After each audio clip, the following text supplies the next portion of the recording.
एक दिन अचानक मेरी पत्नी मुझसे बोली, सुनो, अगर मैं तुम्हें किसी और के साथ डिनर और फिल्म के लिए बाहर जाने को कहूं तो तुम क्या कहोगे? मैंने कहा, मैं समझूंगा कि अब तुम मुझसे प्यार नहीं करती। उसने कहा, मैं तुमसे प्यार करती हूं, लेकिन मुझे पता है कि वह औरत भी आपसे बहुत प्यार करती है और आपके साथ कुछ समय बिताना उनके लिए सपने जैसा होगा। वह अन्य औरत कोई और नहीं, मेरी माँ थी, जो मुझसे अलग अकेली रहती थी। अपनी व्यस्तता के कारण मैं उनसे मिलने कभी कभी ही जा पाता था। मैंने माँ को फोन कर उन्हें अपने साथ रात के खाने और एक फिल्म के लिए बाहर चलने के लिए कहा। तुम ठीक तो हो ना? तुम दोनों के बीच कोई परेशानी तो नहीं? माँ ने पूछा। मेरी माँ थोड़ा शक्की मिजाज की औरत थी।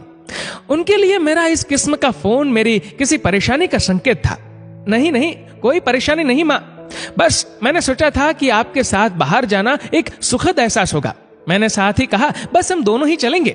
उन्होंने इस बारे में एक पल के लिए सोचा और फिर कहा, ठीक है। शुक्रवार की शाम को जब मैं उनके घर पहुंचा तो मैंने देखा वह भी दरवाजे पर इंतजार कर रही थी। वो एक सुंदर पोशाक पहने हुई थी और उनका चेहरा एक अलग सी खुशी से चमक रहा था। कार में माँ ने कहा, मैंने अपनी सहेलियों को बताया कि मैं अपने बेटे के साथ बाहर खाना खाने के लिए जा रही हूँ। वे काफी प्रभावित थी। हम लोग माँ की पसंद वाले एक रेस्टोरेंट पहुंचे, जो बहुत शानदार तो नहीं मगर अच्छा और आरामदायक था। हम बैठ गए और मैं मेनू देखने लगा। मेनू पढ़ते हुए मैंने आंख उठाकर देखा तो पाया कि माँ मुझे ही देख रही थी और एक उदास सी मुस्कान उनके होठों पर थी। जब तुम छोटे थे तो ये मेनू मैं तुम्हारे लिए पढ़ती थी, उन्होंने कहा।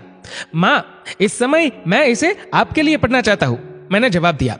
खाने के दौरान हम में एक दूसरे के जीवन में घटी हाल ही की घटनाओं पर चर्चा होने लगी।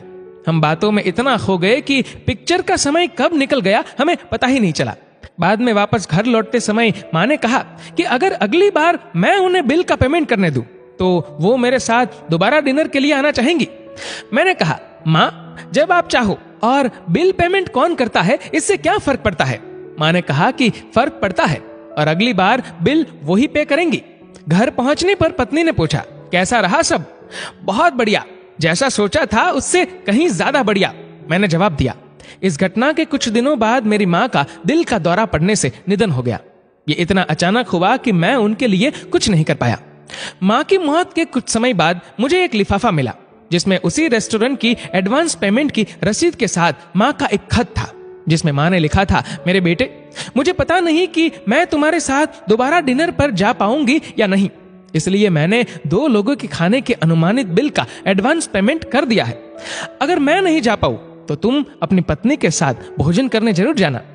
उस रात तुमने कहा था ना कि क्या फर्क पड़ता है, मुझ जैसी अकेली रहने वाली बूढ़ी औरत को फर्क पड़ता है। तुम नहीं जानते, उस रात तुम्हारे साथ बीता हर पल मेरे जीवन के सबसे बेहतरीन समय में से एक था। भगवान तुम्हें सदा खुश रखे। लव यू मेरे बेटे, तुम्हारी माँ।